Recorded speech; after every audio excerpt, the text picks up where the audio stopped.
Hi, gorgeous girls. Today it's another blog post from Di at DiaMcDonald.com. And today I want to talk about how sometimes it's worthwhile paying a little bit of money to get someone else to do a job that you're finding tough. And I've had quite a few experiences with this over my life. And the reason I wanted to talk about it today in particular was because I've been struggling with this website, with the Aweber mailing list. I want to get what they call a web form up, and I want it to be there so that people can come to the website and sign up for my mailing list. And if they do that, they get a free gift of a ebook that I've written. And I don't have experience with Aweber, and although they're fantastic, they have videos up for everything. I just felt that after spending a few hours at it yesterday, that it was going to take me forever to learn, and I decided, no, I'm not going to do it. What I'm going to do is I'm going to pay someone to do this for me.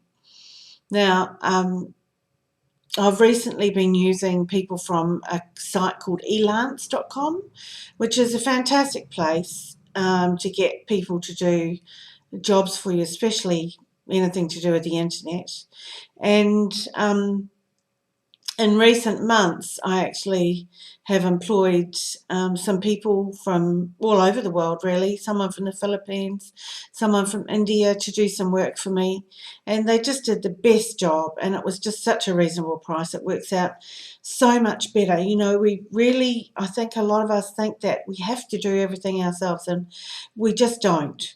So I've now found someone who's going to do that particular job for me. And it's just a huge relief to think that I don't have to do that. I can concentrate on basically the things that I'm the best at. And so that's what I'm going to do. And I want to tell you a little story about how many years ago um, I was in the mindset of I had to do everything myself. And what had actually happened is that my husband and I had a business which hadn't done well during the 80s with the big share market crash and everything. We had to close it down. And we didn't know what we were going to do for jobs, having been self-employed for such a long time. And a friend of mine who was a machinist, she was really a dressmaker, had said to me, well, you do have a shop in town that sells Lycra. In fact, they manufacture Lycra, and they sell off their scraps. And you can go and buy the Lycra really cheap. And the scraps sometimes have a little second in them, or there's a second and they take out the whole meterage or a few meters and just cut it off and sell it. And she said to me, why don't you try making some kids' tights? This is in the days before Lycra tights were something that children wore all the time. And she said, they're getting quite trendy. They're starting to become quite trendy. Why don't you do something like that? Well, at home, I only had an old home sewer. It was one of those very basic club machines. I don't even know if it did a zigzag, but I did have an overlocker. It was just a little home overlocker, and I knew how to sew. So she gave me a few patterns that she had, and I went home. They were just little kids' patterns, and went to the Lycra shop and started buying their bits of scraps and coming home and trying to make these tights. Anyway, after a while, I made quite a few pairs of them, and then I made some socks, and I used the rib that you'd make sweatshirts out of for the tops of the socks, and the socks were made of these scraps of Lycra, which some of them were really, really bright coloured stripes and what have you. And then what we decided to do is to go down to Wellington, which is the capital city, and sell them at a local market. I thought it might be fun for us to do and make a few bucks. And so that's what we did. And they were a huge hit. We came home and sold out. So I eventually, after a few weeks, I realised that this company that manufactured the Lycra actually sold bags of their scrap quite big bags for $12 each. So I bought a bag and would bring them home, and we'd tip the bag out and be really excited at some of the things that we'd found, because this company actually made lycra for swimsuits and a lot of lycra for export. And so you'd come up with these sample pieces or scraps of pieces that you'd never seen before. Some of them were fantastic with metallics in them. So what happened from that is over time I ended up building up this really big business. And I'll just go to the end of the story, really, because it is a long story. I ended up with about 10 industrial machines, and I ended up with about 5 professional sewers working for me, and we built another room on. So actually we built a big garage and built a huge cutting table, and we ended up with the manufacturing and retail business. I ended up with 3 retail shops. I had managers in them all, and I did all the designing, and my husband Mark cut out all the clothing with an industrial cutter, and he used to fix the machines, this industrial sewing machines, and we just ended up with a really great business.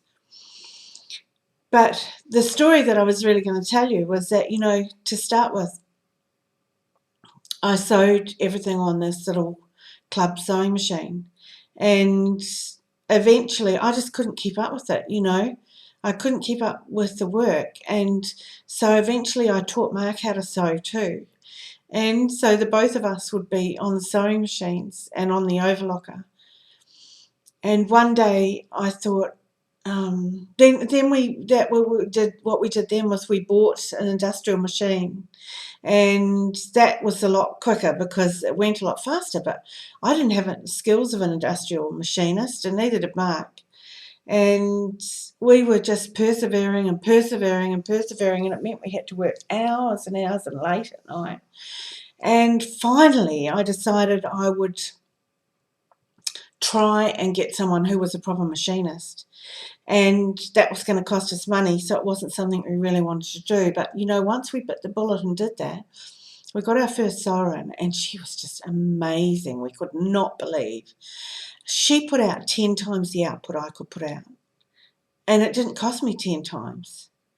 And that was when a light switched on in my head, and I realised, sometimes it's a good idea to employ someone to do the things that you are a professional or someone who's trained in that area, so that they can do the work that, I was better off designing.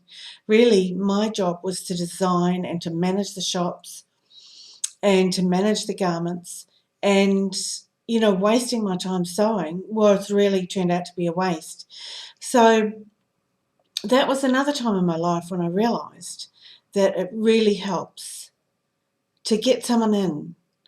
Another little antidote of that was a time when I lived in Australia, and I worked as a regional sales manager for a direct selling company. I started off as a area coordinator and then was promoted to regional manager. And during that time, actually it was for a company called Betterware, and they originated in England, and they sold homewares. And my job was to basically to coordinate a team who would go out and sell these products. And I also liaised with customers, so that if customers had any complaints or any problems, I would deal with those. And we lived in a small, what we call a unit in Australia, right by the beach again, because it's my dream to always live by the beach.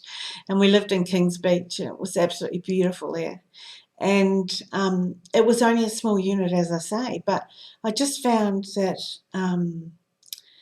it paid me over and over and less stress to get someone in to clean that unit once a week. And at the time it cost me $30 a week. And I had this woman come in, and she would dust.